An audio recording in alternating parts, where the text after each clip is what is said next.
नमस्कार रसिका हो, मी सांज तुमचं सांज मराठी मॅजिक या चॅनलवर स्वागत करते। आजच्या या व्हिडिओमध्ये तुम्हाला पालघर तालुक्यातील वसईमधील वसई किल्ल्याची तुम्हाला माहिती मिळणार आहे, त्यामुळे चॅनलला नक्की सबस्क्राइब करा।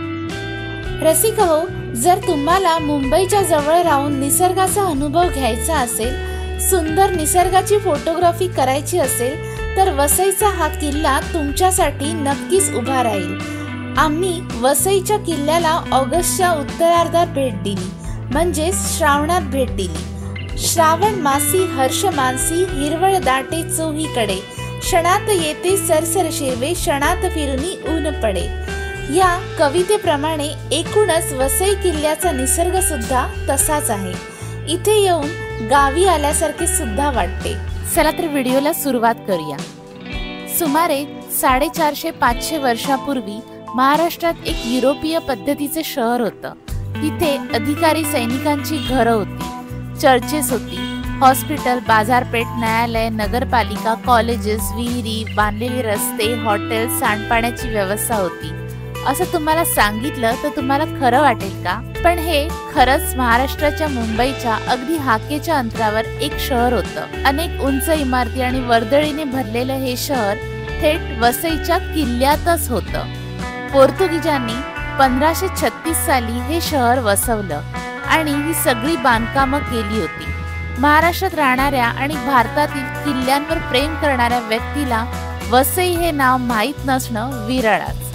महाराष्ट्राच्या समुद्र किनाऱ्यावर असणाऱ्या वसईचा किल्ला गेल्या 400हून अधिक वर्षाच्या इतिहासाचा साक्षीदार आहे। वसई आहे कुठे असा प्रश्न तुम्हाला नक्कीच पडला असेल, तर वसई हे शहर मुंबई पासून उत्तरेस साधारण 50 किलोमीटर अंतरावर आहे।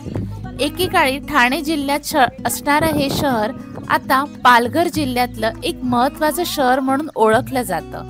त्याला ब्रिटिश काळात बेसिन अशा नावानं ओळखलं जातं। वसईच्या किल्ल्याचा प्रदेश एखाद्या बेटासारखा आहे। पश्चिमेला अरबी समुद्र आहे, दक्षिण आणि नैऋत्येला उल्हास नदी, ज्याला वसईची खाडी असंही म्हटलं जातं, आणि त्याचाच एक फाटा पूर्वेला होता। तो सर्व भाग आता गाळाने भरलेला दिसून येतो। अशा प्रकारे जमिनीशी जोडलेला पण पाण्याने वेढलेला या किल्ल्यात पोर्तुगीजांनी एका शहरासारखी व्यवस्था तयार केली होती। त्यांनी 1536 पासून 1739 पर्यंत किल्ल्यावर घट्ट पकड ठेवली आणि त्यानंतर तो मराठा साम्राज्यात सामील झाला। किल्ल्याची रचना कशी आहे ते आता आपण पाहूया। या किल्ल्याचं महत्त्वाचं वैशिष्ट्य म्हणजे भरपूर बुरुज असलेली याची भक्कम तटबंदी।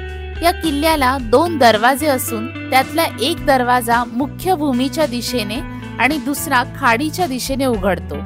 सध्या आपल्या महाराष्ट्राची ही ऐतिहासिक वास्तू वेडिंग फोटोशूट्स आणि प्रेमी युगुल या लोकांचे हुकमी ठिकाण झाले आहे। वसई फोर्टवर मूवीजचे शूट सुद्धा होते।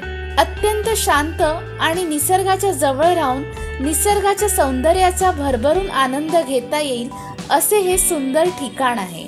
रसिकाओ, अपेक्षा आहे तुम्हाला वसई किल्ल्याची ही माहिती आवडली असेल। तसेच तुम्ही वसई किल्ल्याला व्हिजिट दिली आहे का? तुमचा अनुभव नक्की शेअर करा। लवकरच भेटूया एका नव्या व्हिडिओमध्ये। तोपर्यंत मी सांज तुमची रजा घेते। Bye bye.